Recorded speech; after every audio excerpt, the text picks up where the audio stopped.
Oke, kita mulai kita malam ini. Bismillahirrahmanirrahim. Assalamualaikum warahmatullahi wabarakatuh. Selamat malam semua. Selamat malam, Pak. Waalaikumsalam warahmatullahi wabarakatuh. Jadi pada kesempatan kali ini kita lanjutkan perkuliahan kita yang mungkin minggu lalu hari libur ya. Ini harus ada kuliah pengganti juga yang nanti kita rencanakan ya.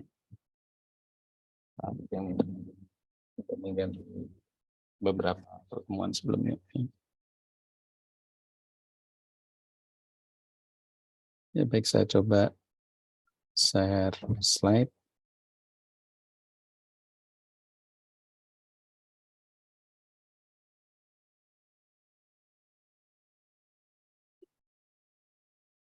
Ya, apakah sudah terlihat?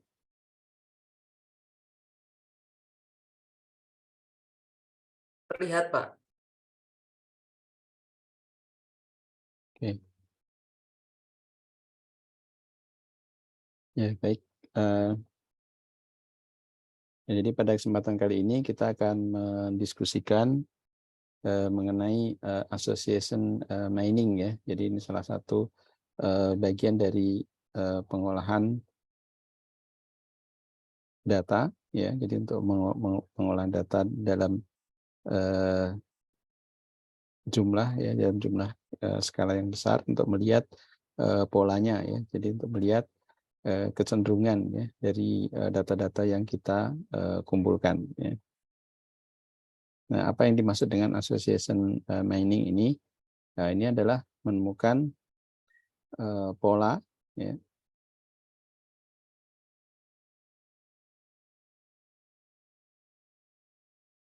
Jadi menemukan pola, asosiasi, korelasi dan struktur kausalitas yang paling sering terjadi pada himpunan item ataupun objek dari database transaksi, database relasional dan repositori informasi lainnya. Ya.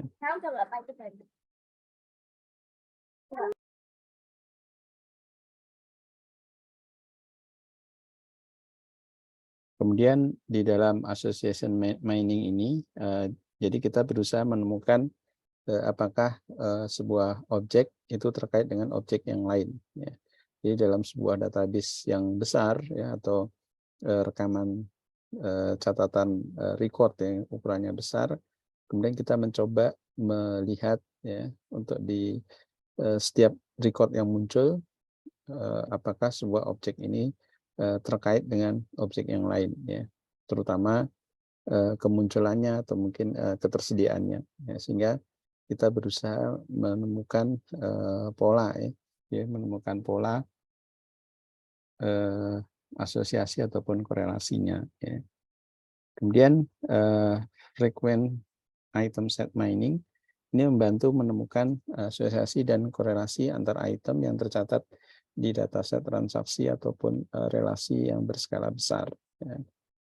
Jadi ini sifatnya tabel ya, kemudian dataset sifatnya tabel, kemudian disimpan dalam jumlah yang sangat besar ya, atau dikenal juga mungkin dataset transaksi ya, yang mana setiap baris itu melambangkan satu transaksi atau satu record ya, satu catatan data.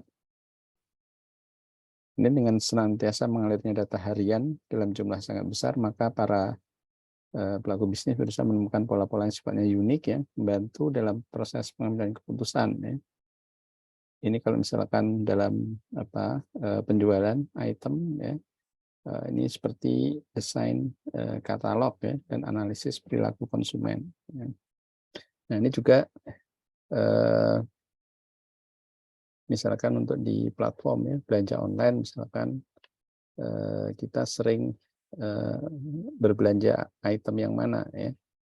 Nah kemudian di sistem atau di aplikasinya secara otomatis akan melihat kecenderungan kita ya, sehingga dia akan menawarkan barang-barang yang lain yang kira-kira terkait dengan barang yang sudah kita lihat ya, atau yang sudah kita beli ya. atau mungkin yang paling sering kita lihat, misalkan saat kita mengakses YouTube ya misalkan ya, mengakses YouTube dalam jangka waktu tertentu ya, 2 atau 3 hari, jika kita sering mengakses mengenai berita ya, berita tertentu ya, atau topik tertentu ya, misalkan topik tentang perang ya, perang Rusia dan Ukraina misalkan. Nah, maka hari-hari setelahnya, nah kita juga akan ditawari untuk melihat berita ya tentang tema yang sama ya. Atau mungkin kalau kita senang menonton sepak bola misalkan, olahraga sepak bola di YouTube misalkan, nah maka di halaman depan saat kita membuka YouTube maka juga akan ditawarkan video tentang sepak bola juga ya. Jadi apa yang ditawarkan oleh YouTube itu mengikuti transaksi ya kita menonton ya.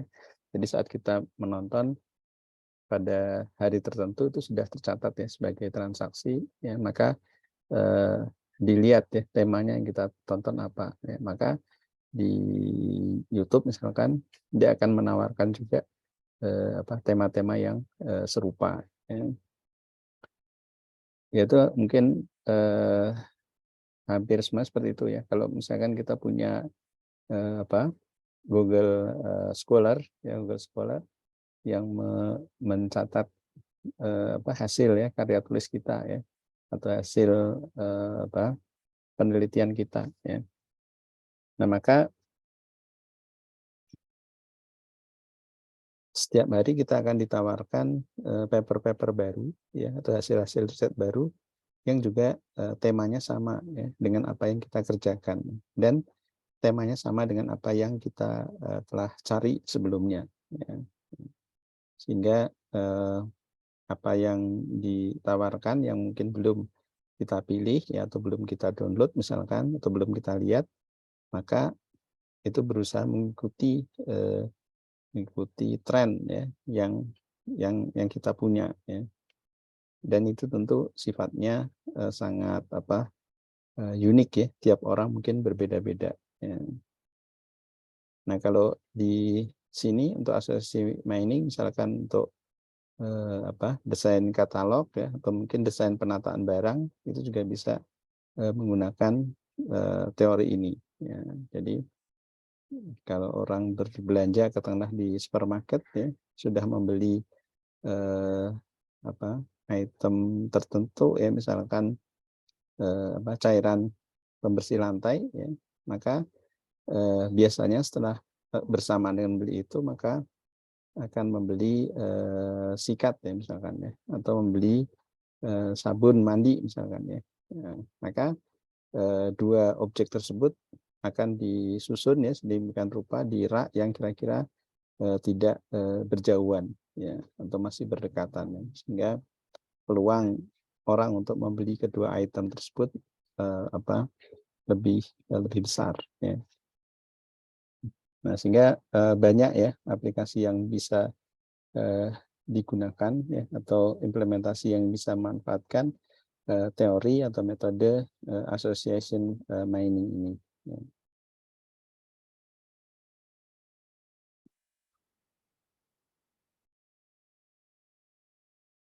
Jadi contoh yang sederhana itu adalah item produk ya, yang mana sering dibeli secara bersamaan ya oleh customer ya, atau oleh pelanggan misalkan ini di supermarket. Contoh kasusnya, dan kalau keranjang belanja ini ada 4 customer. Ya, maka yang pertama saat ke kasir misalkan ya, membeli atau berbelanja susu, sereal, dan roti ya, milk, bread, and cereal.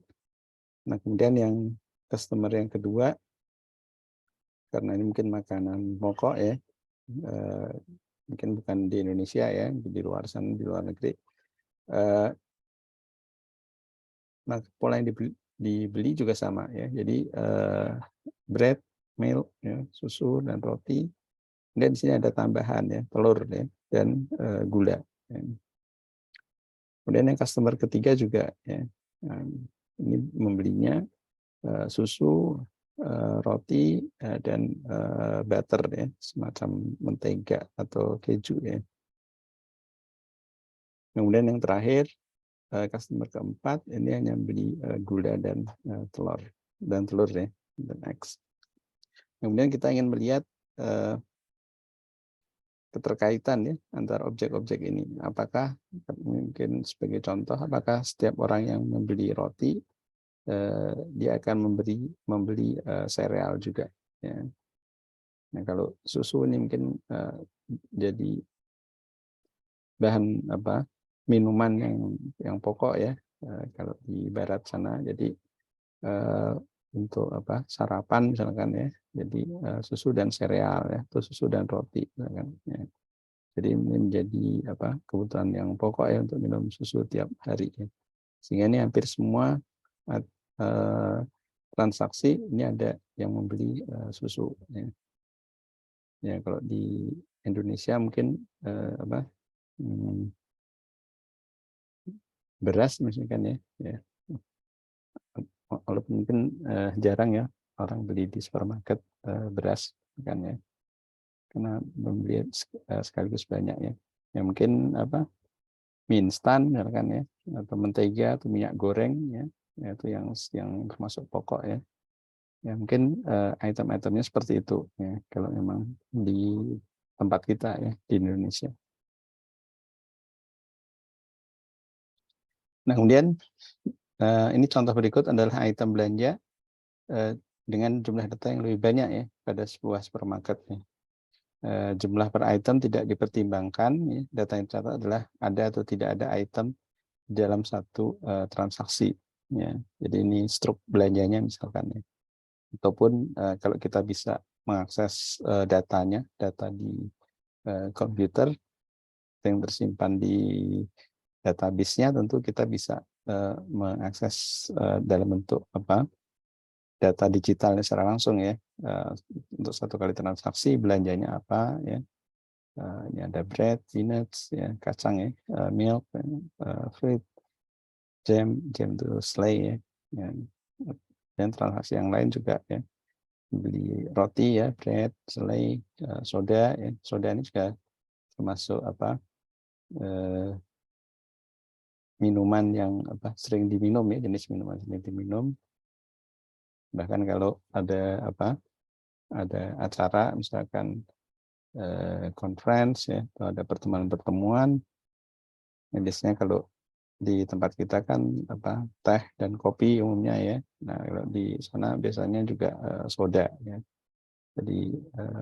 Jadi minuman yang sering disajikan ya, termasuk juga chips ya. Jadi snacknya itu chips. Kalau di Indonesia mungkin kue-kue basah gitu ya. Nah, sana chips itu hampir selalu ada. Nah, ini juga, sehingga ini adalah kebutuhan makanan pokok yang sehari-hari ya di sana ya, untuk snacknya, untuk makanan juga. Nah, kemudian setelah masuk ke market basket analysis ya, nah cara-cara yang digunakan untuk retailer besar untuk mengungkap ya keterkaitan antar item atau belanja yang sudah dilakukan. Sehingga kita bisa susun ya dalam bentuk data transaksi ya, dalam bentuk tabel ya, dengan melihat transaksi berikut ini ya. Kemudian dari tabel ini temukan rule yang bisa prediksi suatu item terjual berdasarkan terjualnya item yang lain. Sehingga dari database yang ada di sini, catatan ini, maka kita bisa buat tabelnya seperti ini. Ya. Jadi yang pertama tercatat belanja bread, peanuts, milk, fruit, dan jam ya, dan selai. Maka kita bisa buat rules yang ada ya. Ini kalau orang membeli roti maka akan membeli susu ya. Sehingga ini kita cek di sini. Nah, ini kita coba rumuskan ya. Rules-nya kira-kira apa? Ya, jadi kita yang buat sendiri ya. Rules yang berlaku ya dari data-data ini ya.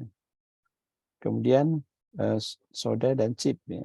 Nah, ini sebenarnya saya sebut tadi, ini juga apa, snack yang sering tersedia ya. Kalau ada jamuan-jamuan, ada pertemuan, ada apa, acara misalkan conference, acara seminar ya, biasanya snacknya ini soda dan chip. Sehingga ini preferensinya cukup banyak ya.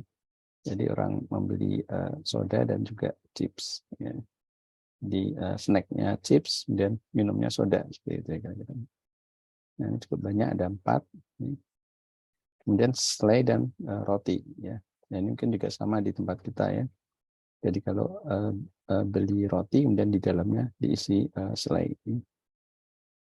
Nah, ini juga ada 4 ya, 4 kali transaksi yang mana di dalam satu item itu ada bread dan jam ya atau selai ya. Dan di sini maksudnya apa, kedua item itu ada ya, jadi tidak terlalu mempertimbangkan apa urutan, jadi harus saat apa, saat tercatat di transaksi terus saat membayar itu kan sifatnya random ya.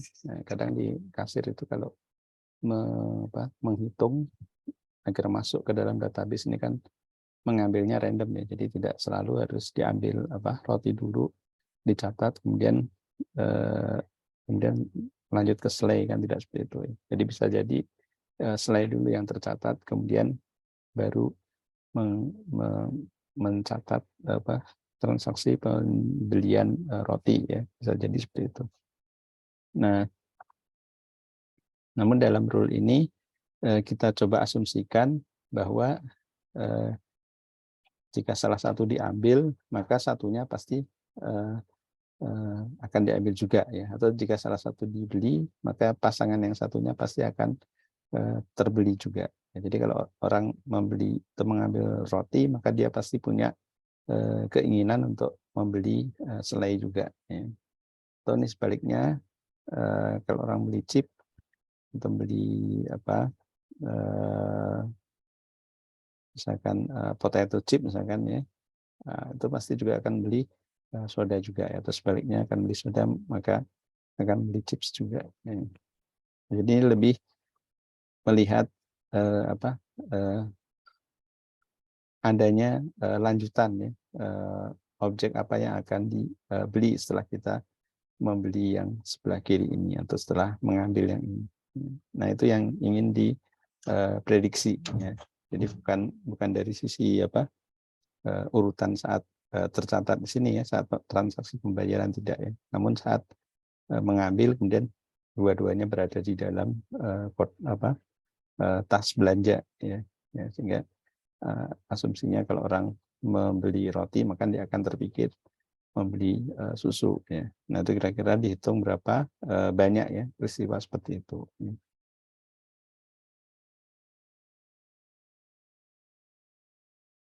Sehingga dengan melihat kondisi seperti itu kita bisa membuat rules yang sebanyak mungkin ya. Nah, ini rules yang sederhana.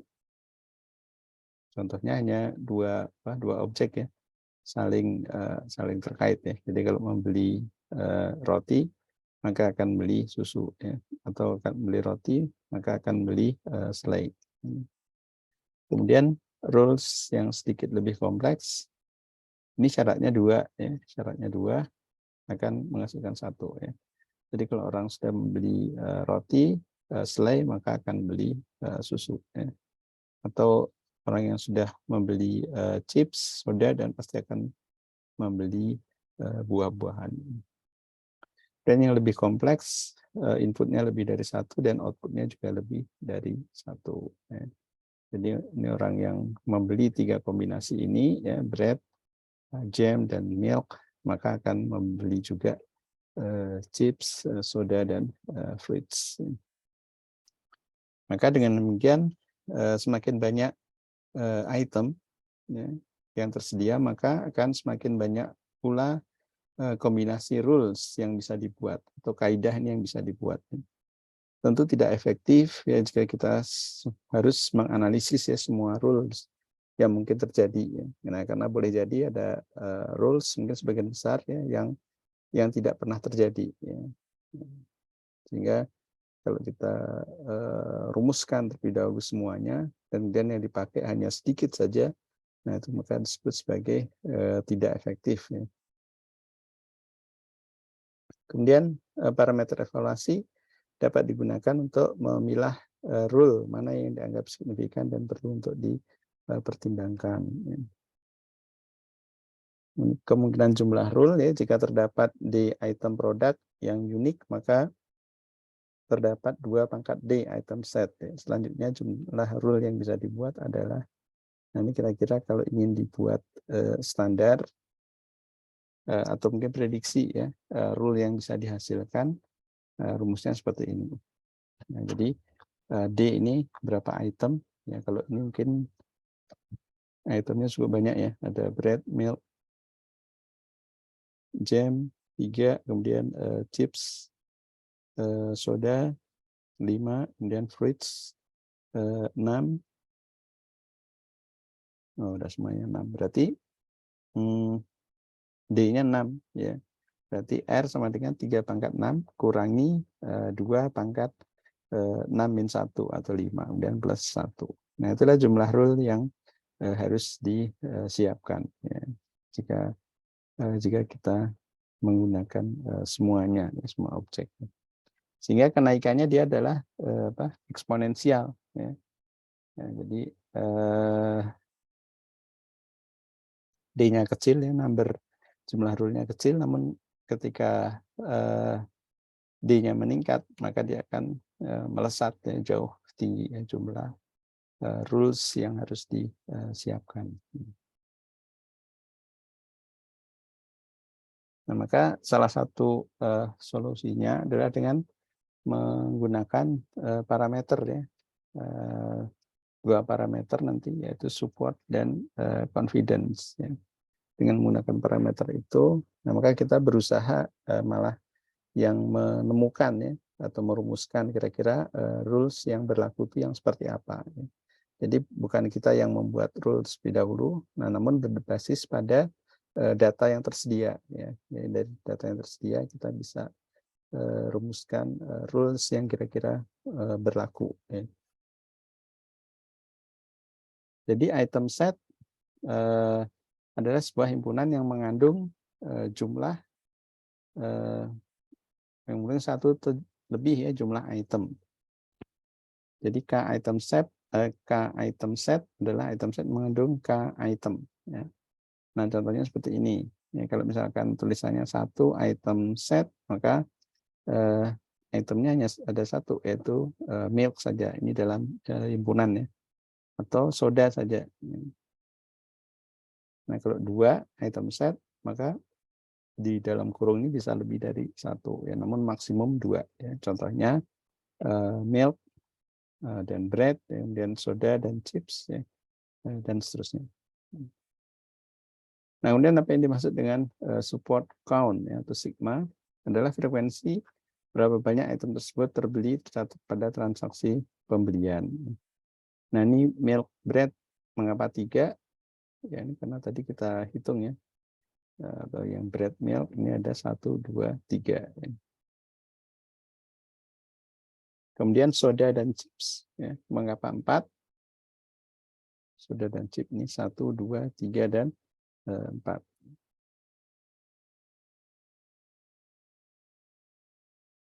Nah, kemudian kita bisa menghitung berapa banyak item tersebut terbeli ya atau tercatat pada transaksi pembelian.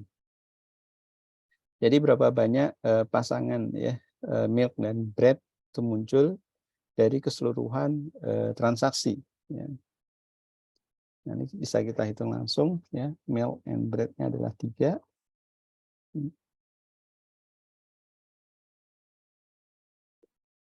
Kemudian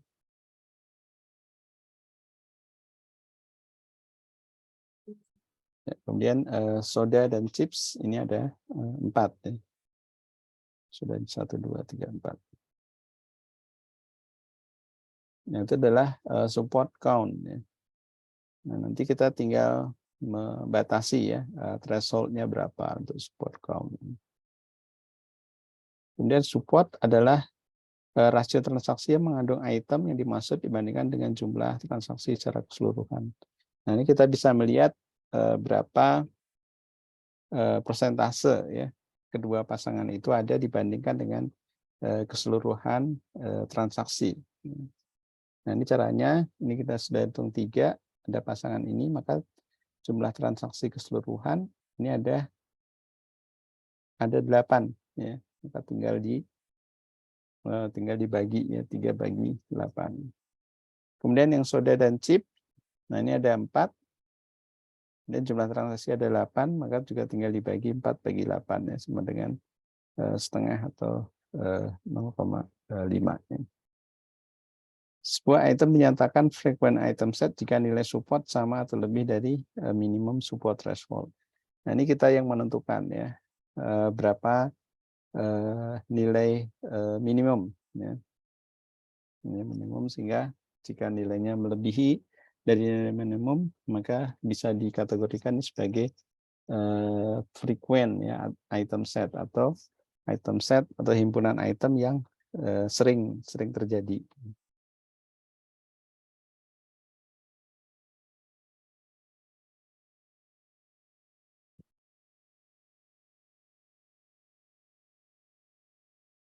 Kemudian parameter untuk evaluasi untuk support dan confident.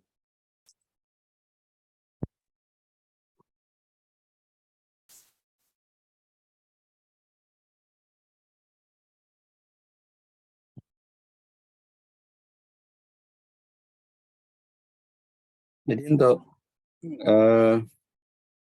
evaluasi dari implikasi ya, jika ada X maka terjadi Y ya, dengan X ada sebagai item set adalah, nah untuk nilai supportnya jumlah transaksi yang mengandung X dan Y bersamaan ya, dibagi dengan jumlah transaksi secara keseluruhan. Kemudian kalau confident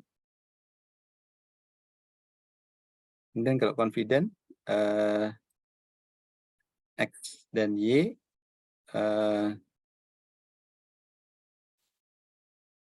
dibagi dengan jumlah X ya.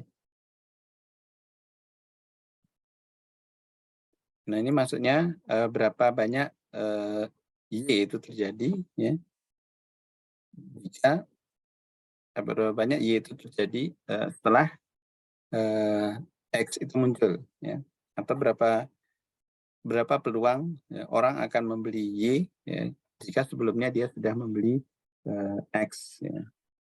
Jadi kalau orang sudah membeli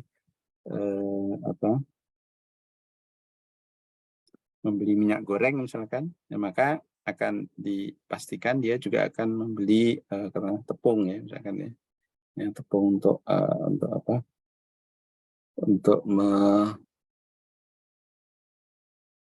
Untuk mencampur ya daging misalkan ya, untuk membuat pisang goreng misalkan ya, perlu tepung. Nah, sehingga itu dua itu saling terkait ya. Jadi berapa peluangnya ya jika sudah membeli X kemudian akan berlanjut membeli Y ya. Kalau ini yang support berapa persentase terjadinya X dan Y itu bersamaan ya dalam sebuah transaksi. Maka dengan menggunakan kasus yang tadi ya, bread dan milk, maka untuk support bread dan milk, nah ini kita tinggal hitung, tadi jumlahnya ada 3 ya, bread dan milk, ini ada 3, kemudian dibagi 8 ya, 8 itu adalah jumlah transaksi ini yang tercatat ya. Sehingga kalau di toko supermarket kecil ya, minimarket misalkan, nah tentu ini transaksinya banyak ya dalam satu hari ya. Mungkin bisa ratusan atau ribuan ya. Nah, itu juga tidak mungkin ya kita lihat satu persatu ya, sehingga kita perlu algoritma ini, data mining, sehingga kita bisa temukan rules-nya ya, atau kaidahnya. Kemudian support adalah rasio transaksi yang mengandung item dimaksud dibandingkan jumlah item dibandingkan dengan jumlah transaksi. Oh, ini salahnya.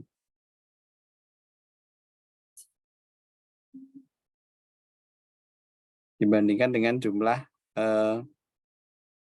transaksi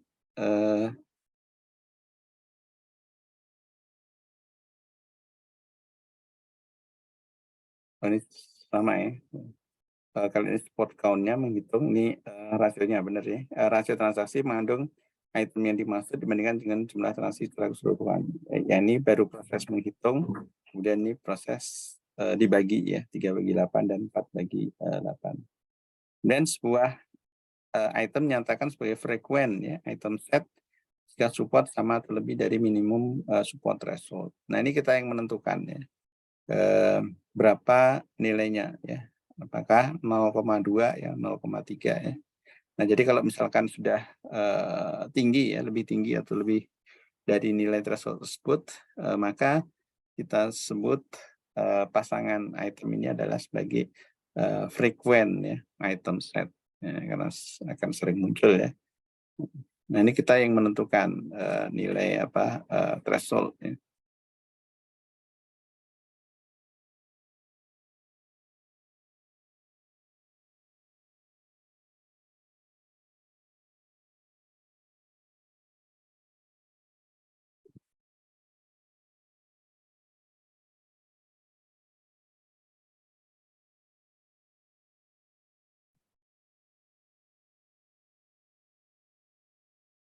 Nah, kemudian yang tadi ya, ini kan sudah cukup jelas ya, support and confidence.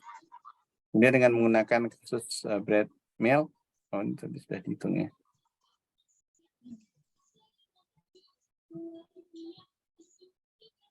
Kita baru menghitung ini saja ya, nilai supportnya. Ya. Jadi berapa transaksi yang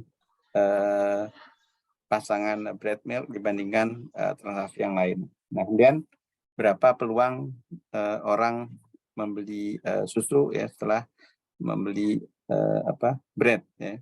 Nah, caranya seperti ini.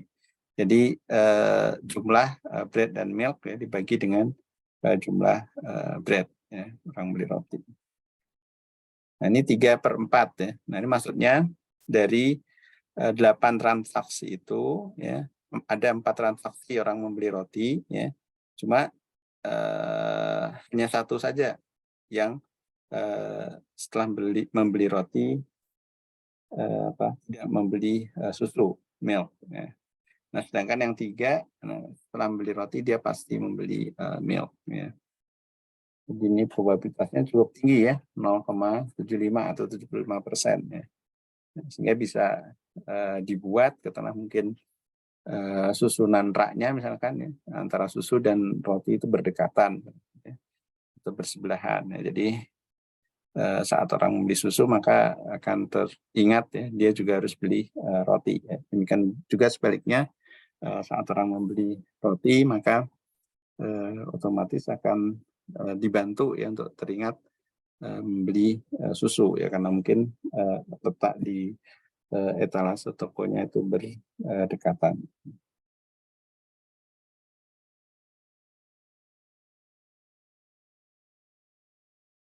Ya, ini kita coba menghitung ya untuk contoh transaksi yang lain ya. Jadi ini mungkin maafnya objeknya tidak ada yang dikodekan aja ya, A B C D E sampai G bahkan ya. Jadi misalkan tersedia transaksi X sebagai berikut, ini ada 8 transaksi ya. Nah, namun untuk kondisi yang nyata, kondisi real, ini bisa ratusan atau ribuan ya. Maksudnya tidak mungkin kita untuk melihat satu persatu seperti itu ya, per transaksi ya. Maka kita gunakan metode ini.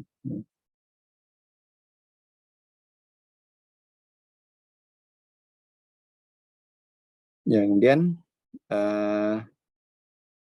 dalam transaksi 1 ya. Ini berapa kali ada item A ya. Jadi item A apakah ada di transaksi 1 ya. Nah, maka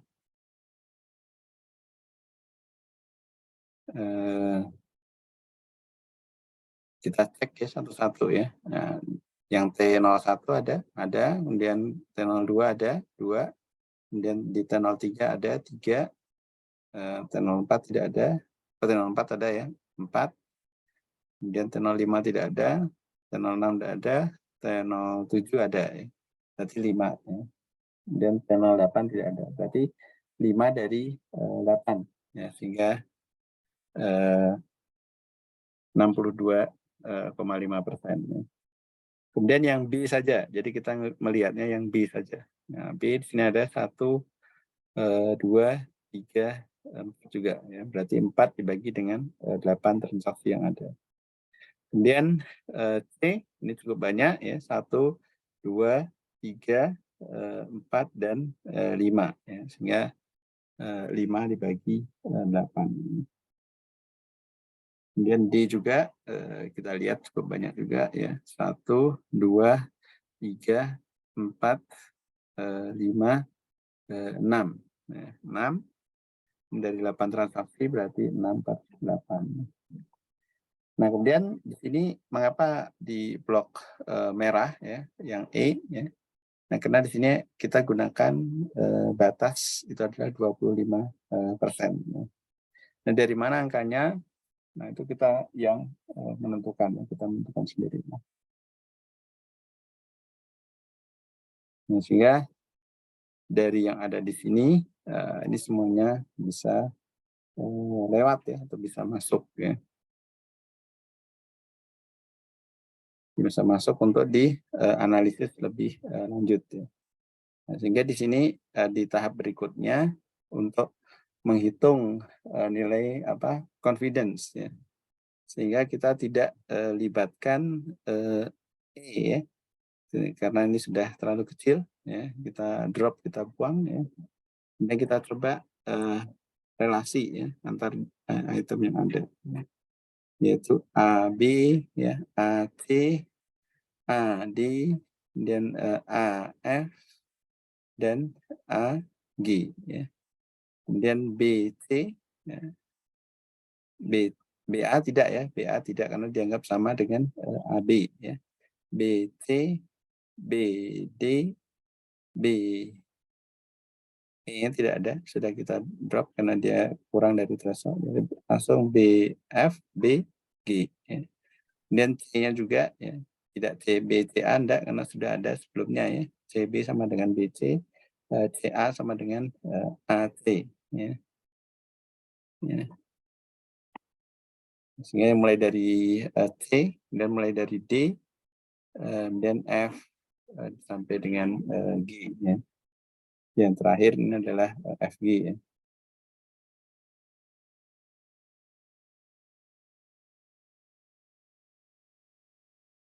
Nah, ini FG.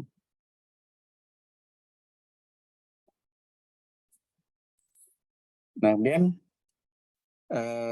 ini kita sudah dapat pasangannya ya, yang AB ya.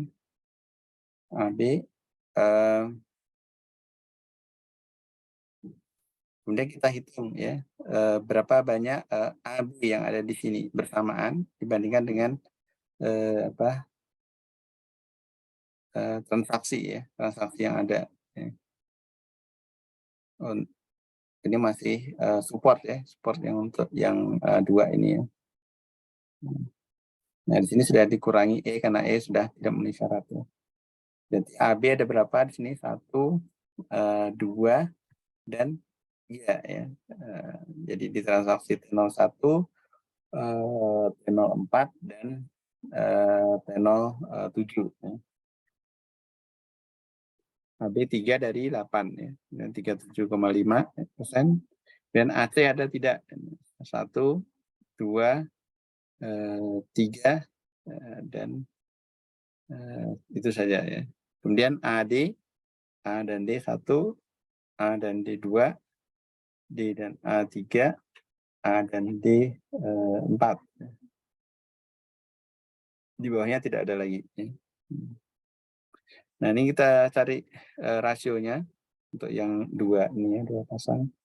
Kemudian kita lihat threshold tadi ya, yang untuk support ya. Support 25%. Nah, sehingga ini kita eliminasi ya, tidak kita hitung. Sehingga untuk confident-nya, nah ini dihitung caranya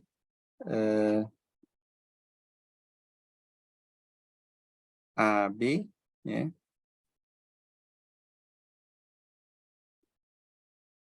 AB kemudian dibagi dengan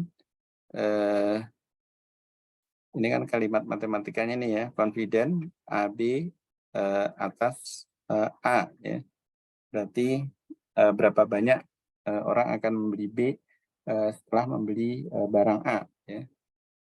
Nah, maka rumusnya ini ya, AB yang ini ada 3, kemudian dibagi dengan A ya. A ada 5 ya. 1, 2, 3,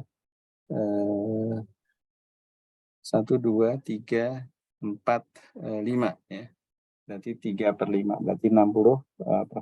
Jadi kalau orang sudah membeli A, maka akan membeli B, itu berapa probabilitasnya? 60%. Demikian seterusnya. Kemudian kita tetapkan threshold 60%. Ya, 60%. Sehingga yang AF ya, kita eliminasi ya, atau kita tidak pertimbangkan. Nah, sehingga yang cukup kuat adalah yang ini, yang hijau. Ya. Kalau kita ambil 60%. Ya. Nah, ini kita lihat bahwa peluang ya orang belanja A dan B itu cukup besar ya. Jadi setelah beli A kemudian membeli B. Kalau persentase A dan AB-nya sendiri ini ya 37,5%. Namun probabilitas ya nanti saat dia sedang beli A, terus baliknya saat dia beli B, kemudian dia akan beli A. Nah, probabilitasnya berapa persen? Hingga idealnya dua-duanya ini besar ya, baik yang support maupun yang confident. Ya. Jadi kalau yang support berapa peluang kita membeli dua item katanya secara bersamaan ya, atas semua transaksi yang ada. Ya. Nah, kemudian kalau confident berapa besar peluang jika menggunakan A dan B ya, jika orang sudah membeli A kemudian membeli B.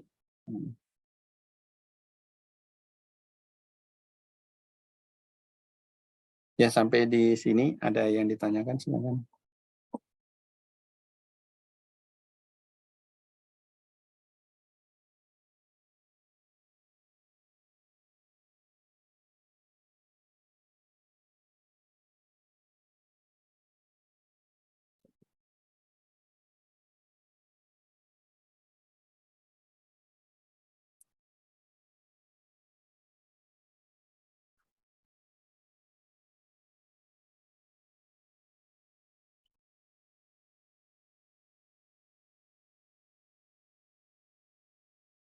Kalau untuk menentukan menentukan himpunan, kalau dengan menggunakan Python itu cukup sederhana ya, menggunakan in kalau tidak salah ya. Misalkan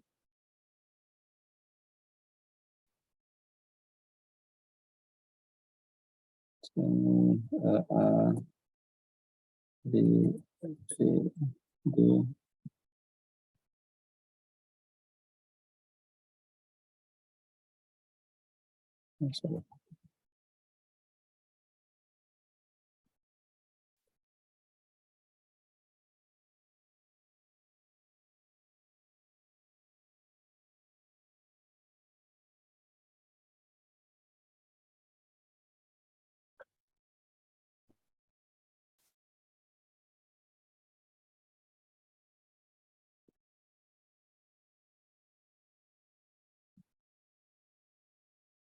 berarti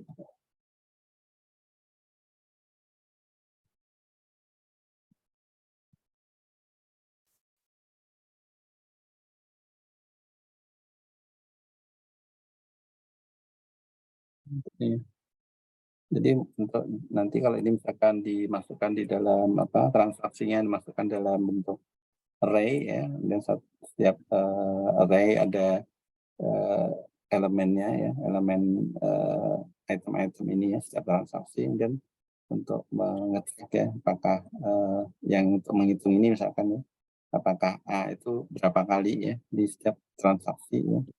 Nanti bisa dicek ya. Jadi kalau A itu ada di sini, maka ini true ya. Nah, kalau ini misalkan kita ganti E,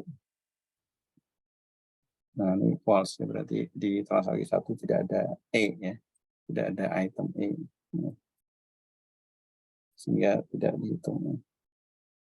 Nah dari sini kita lihat bahwa yang cukup besar itu adalah yang A dan G ya, yang nilainya di atas 50%.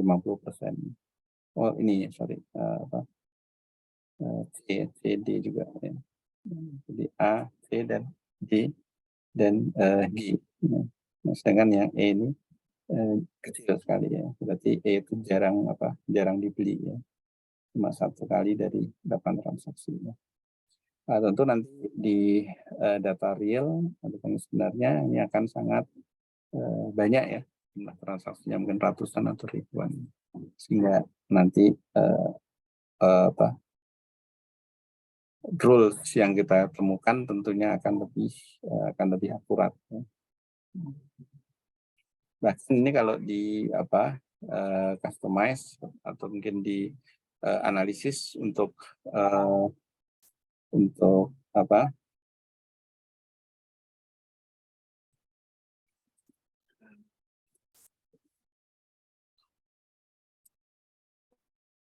dianalisis untuk masa-masa tertentu juga bisa ya. Jadi dianalisis misalkan awal tahun misalkan ya, untuk awal tahun kira-kira item barangnya apa saja ya, yang kalau itu di penjualan ya misalkan ya, yang laku apa saja ya, kemudian asosiasinya apa ya. Nah, kalau misalkan supermarket ini tadi ya, dan kalau masa liburan misalkan ya, liburan sekolah ya, atau liburan hari raya misalkan ya, atau mungkin masa sebelum hari raya ya, Ramadan misalkan. Nah ini belanja itemnya apa saja ya yang kira-kira banyak dibutuhkan ya, atau mungkin awal tahun ajaran misalkan, nah, itu banyak alat-alat tulis mungkin ya, sepatu sekolah atau buku sekolah. Nah ini bisa dilihat dari item-item yang tercatat ya di setiap kali transaksi.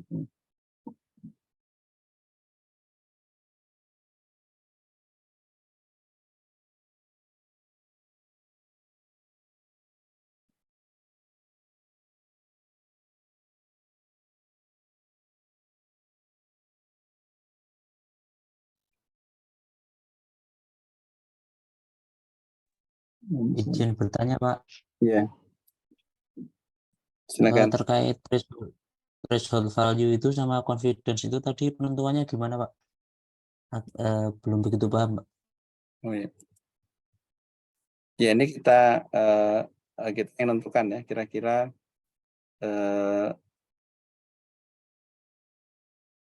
jadi kira-kira berapa nilainya yang kita anggap itu cukup besar ya. Atau kalau persentase terlalu sulit dibayangkan, bisa juga dengan item ya. Nah, ini misalkan ini ada 8 kali, ini ada 8 ya, ada 8 transaksi, kira-kira yang cukup laku itu kalau di 8 transaksi ini barang itu muncul berapa kali ya. Nah, kalau misalkan hanya muncul 1 kali saja, itu kita anggap tidak cukup laku ya. Atau mungkin sudah muncul di 3 transaksi yang berbeda, Nah, itu kita anggap itu sudah cukup laku ya. Jadi kita yang menentukan ya. Jadi misalkan transaksinya ada catatan di database kita, ya misalkan transaksi harian misalkan ya, orang berbelanja ya di minimarket misalkan, ini ada 1000 misalkan, nah maka yang kita anggap barang yang cukup laku ya, misalkan sabun mandi ya, atau odol misalkan, atau sabun cuci misalkan ya, itu dari 1000 transaksi dalam satu hari itu sabun cuci itu muncul di berapa kali transaksi. Kalau dari 1000 muncul 100, nah itu kita anggap itu sudah cukup cukup laku ya, atau mungkin probabilitas munculnya cukup tinggi. Ya. Tapi kalau dari 1000 transaksi hanya 10 misalkan, nah maka itu terlalu kecil. Ya. Nah itu boleh kita menggunakan jumlah atau dikonversikan ke persen, ya, persentase. Nah ini kebetulan yang dipilih adalah 25% ya untuk support. Ya. Nah ini boleh saja kita naikkan ya. Misalkan yang saya anggap laku itu di atas 50% ya. Nah kalau di atas 50% berarti yang dipakai hanya yang A, C, ya, D, dan G. Ya. Nah, sehingga kalau kita gunakan 50% ya, threshold-nya 50, sehingga nanti untuk membuat yang tahap kedua, ya, yang ini kita tidak gunakan ya, karena ini 50%, kita inginnya di atas 50%. Sehingga di sini yang ada hanya kalau menggunakan yang ini ya. Kalau menggunakan yang ini coret nggak pakai. Sudah tentu ya, ini kecil sekali. Nah, maka yang di sini yang kita gunakan itu hanya pertama AC, berarti yang ini. Kemudian AD, ini. Kemudian AG. Ya. Nah, yang ini. Kemudian CD yang ini. Kemudian CG. Kemudian DG. Nah, sehingga yang kita lihat yang ini aja. Yang ini kita abaikan. Nah, kemudian dari yang ada ini baru kita hitung confidence-nya. Yang AC ini berapa banyak ya? Apakah dari A boleh atau dari C-nya juga bisa. Ya. Nah, kalau yang ini dibandingkan dengan A, ya. Ini kan 3 ya, 3 dibandingkan dengan A-nya 5, ya. Ini kebetulan sama ya, A dan C. Nah, kalau ini dibandingkan dengan jumlah A, yang ini, maka cara membacanya berapa probabilitas orang membeli C setelah dia membeli A. Ya. Nah, kalau ini dibandingkan dengan jumlah C, ya, maka seberapa besar probabilitas orang membeli A ya, setelah membeli C. Sehingga ini nanti penting ya, misalkan untuk pemberian bonus ya, misalkan kalau di minimarket ini ya, ada produk baru misalkan membeli membeli 2 botol minuman ya. Nah, namun hadiahnya misalkan buku tulis ya, buku tulis kecil misalkan. Nah, itu mungkin kita melihatnya ini kok seperti tidak nyambung ya.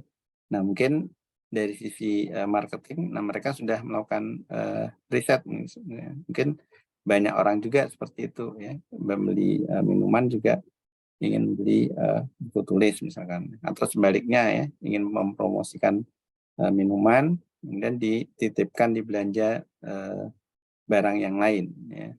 Sehingga otomatis orangnya akan akan mencoba ya dua-duanya. Atau kalau yang tadi yang mudah untuk mengatur ya posisi di rak ya. Kalau di supermarket ya. Kalau kita belanja online, posisi item itu ada di dalam satu halaman ya. Jadi kita tidak perlu scroll misalkan ya kalau menggunakan browser misalkan. Nah itu barang yang kira-kira kita inginkan juga akan berada di sebelahnya dalam satu halaman. Sehingga misalkan kita sedang browsing beli keyboard ya, maka ditawarkan juga mouse atau sebaliknya kita ingin nyari mouse kemudian tawarkan keyboard misalkan ya. Atau kita mencari komputer misalkan, maka di sebelahnya ada tawaran untuk membeli printer misalkan atau iklan printer, karena asumsinya orang membeli komputer tentu akan membeli printer juga ya.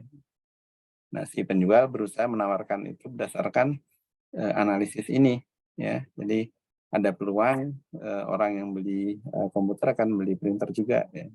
Ya walaupun mungkin tidak semuanya orang akan beli seperti itu ya, sudah beli komputer uangnya udah habis misalkan ya, dia tidak lanjut membeli printer, bisa jadi seperti itu.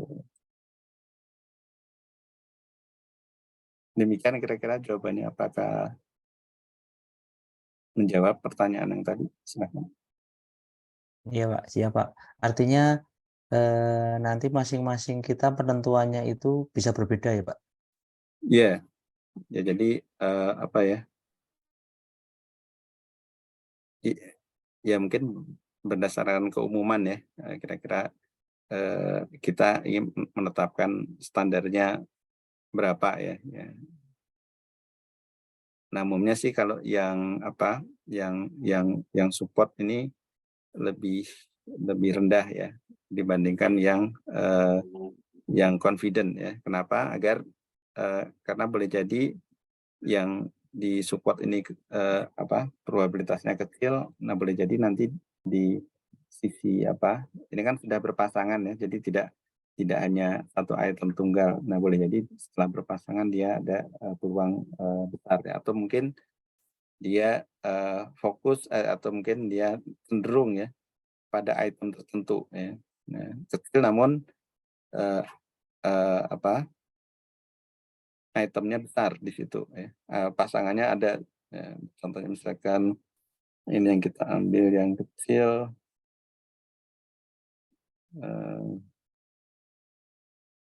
yang 50 ya, misalkan yang B ya. Nah, ini yang B. Ini kalau kita anggap kecil 50%. 50%. Ya walaupun di sini kecil semua ya kelihatannya yang B. Nah, yang ini ya. Nah, yang ini cukup besar ya. Nah, kalau ini kan berarti dia B berpasangannya itu dengan A lebih banyaknya ya. Jadi saat orang membeli A maka dia akan membeli B juga. Nah ini bisa terekam di sini ya. Nah, sehingga kalau tadi ya kalau di minimarket mungkin antara produk A dan B kita dekatkan ya posisinya ya. Atau kalau di menu online ya, aplikasi web misalkan. Nah, ini dua ini juga dimunculkan bersamaan ya saat kita mengakses web misalkan ya. Nah, itu dampaknya ke sana ya. Jadi persentasenya yang untuk S ini lebih kecil ya, agar memungkinkan pasangan-pasangan item ini boleh jadi dia khusus ya berpasangan dengan item tertentu, walaupun secara individual dia kecil ya. Nah, sehingga yang S ini kita beri threshold yang kecil, kemudian yang confident ini kita baru naikkan ya, kita lebih selektif ya. Nah yang di sini kita lebih istilahnya lebih loss ya, karena thresholdnya kita turunkan. Nah kalau di sini thresholdnya kita naikkan lagi ya, 60% misalkan atau 70%, nah maka di sini akan makin sedikit ya. Nah, yang ini saja kita hanya dapat informasi yang AC, AD, AG, CD, CG, dan DG. Andaikan kita gunakan threshold 50%. Sehingga yang AB ini tidak akan terhitung ya. Nah, kita hanya akan dapat informasi yang AC dan AD, AC, AD, nah yang AG tentunya akan dibuang ya karena kecil. Ya, hanya itu aja ya. Jadi hanya akan dapat AC, AD, CD, dan CG. Ya. Seandainya kita naikkan ini threshold 50%. Padahal di situ ada pasangan atau asosiasi yang cukup signifikan ya, yang ini AB ya. AB cukup signifikan dan CG ya. Oh sorry, ya yang ini aja ya, AB ya.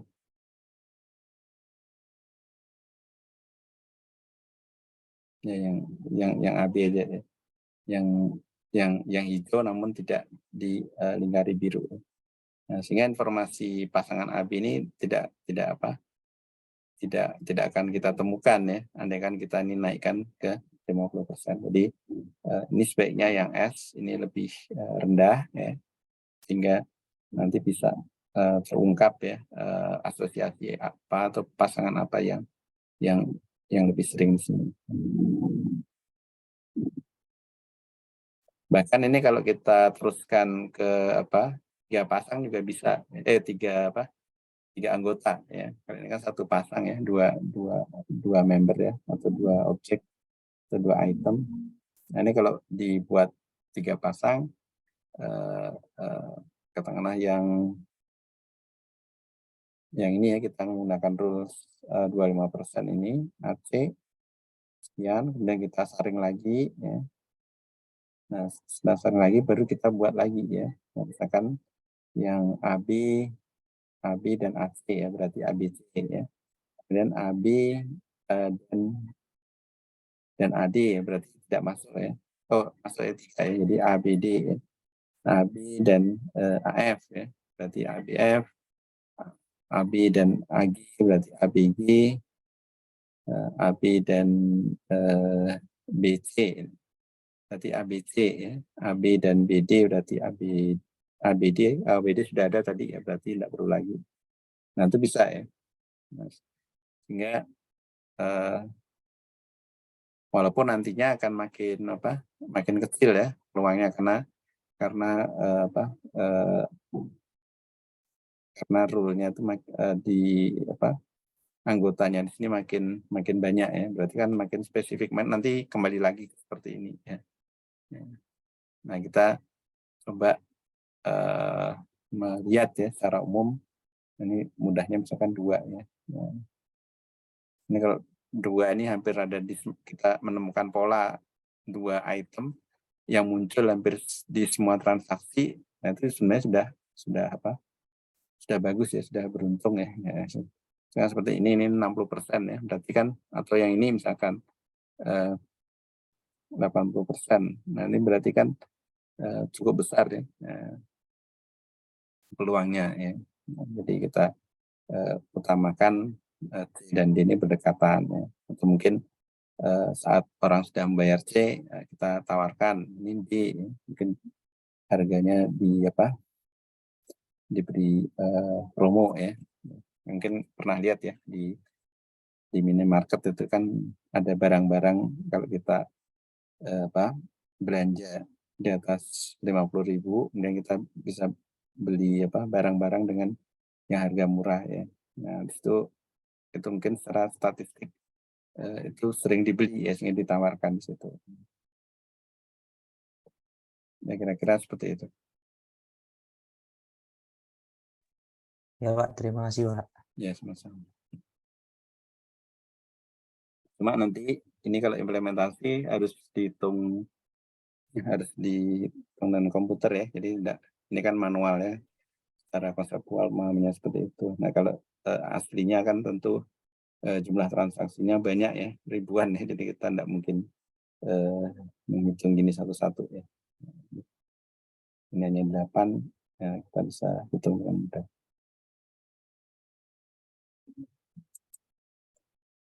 Baik, ada yang ditanyakan? Silakan kalau ada.